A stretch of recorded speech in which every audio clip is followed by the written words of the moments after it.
Exclusive StoneSett Starburst Settings. These settings have a number of spokes or tines around the outside. They're great for setting faceted stones, calibrated cabochons, donuts, many other difficult to set stones. If you're setting a faceted stone, the hole comes in very handy for setting the stone in to hold it in place while you bend these spokes up and around. I'd like to show you how to set a cabochon. You want to be able to attach this to something. Decide whether it's going to be a pendant or an earring, or if you're going to attach it to a pre-made ring. If you're going to attach it to a ring, you would bend a couple of the prongs down so you could use those to attach to the ring. If you're going to make a pendant out of it, which is what I'd like to do, I'm going to bend two of these to the back. That way I don't use them and I can make a loop out of them later. So just to make things a little more even, I think I'm going to bend a couple more down. Even though I may not use them, I want to get them out of the way so that I have some sort of symmetry on the stone. Okay. So these tines are going to work as holders, or if you will, prongs.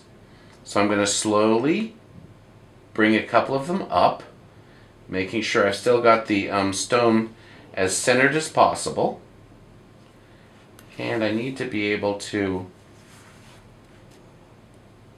get this nice and tight. We need to make sure that we have enough of the prongs sticking up above the surface of the stone to be able to kind of grab a hold. We want the sides to be the same, so I think I'm going to skip two and bend one of these up. If you're not comfortable pressing with your finger, you can certainly use pliers. I like to press with my fingers whenever possible because it just I can feel where the prongs are going. So I think I'll skip two more.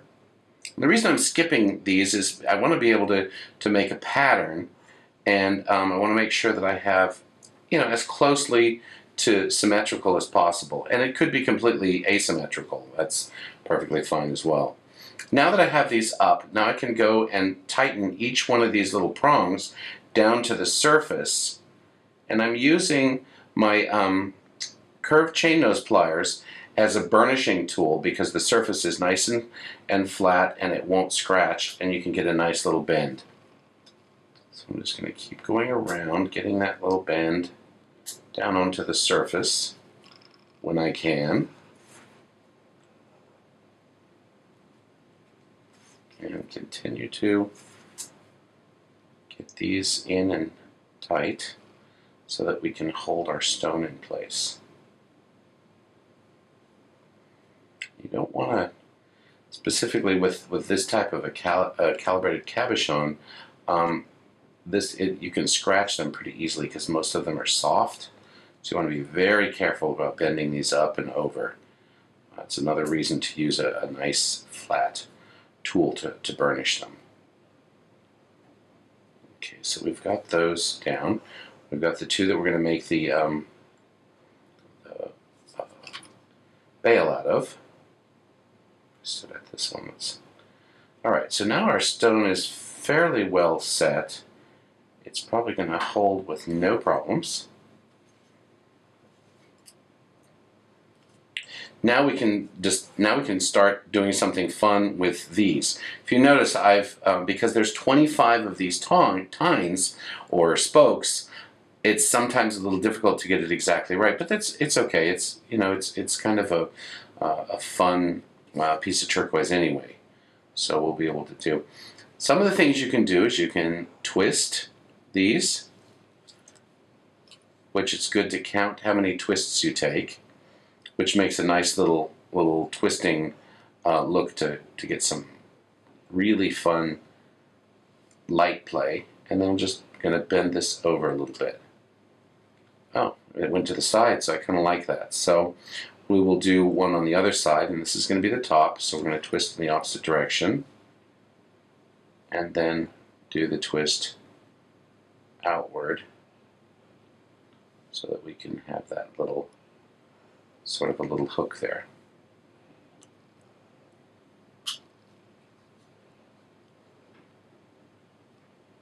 So that's the start of a design.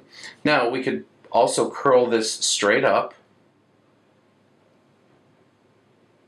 like this to be able to have that right up against the stone so that you have something like that. So let's do that same thing over here.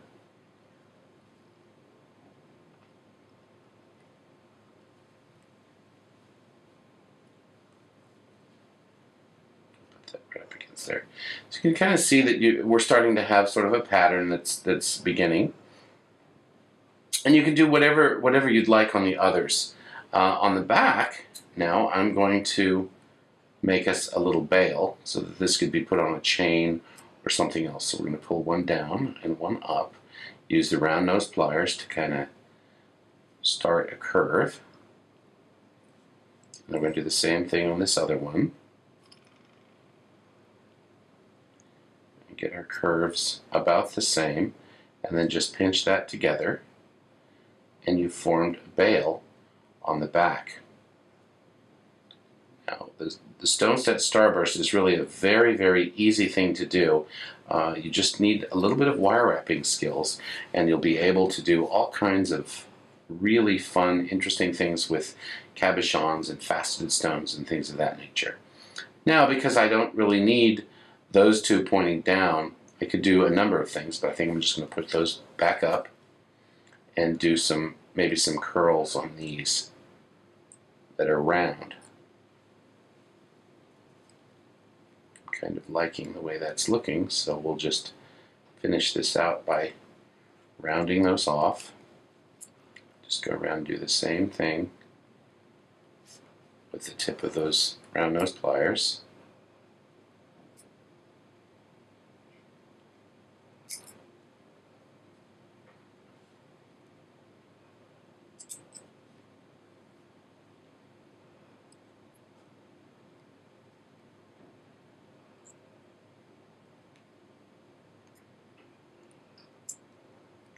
It's easier to go from the other side.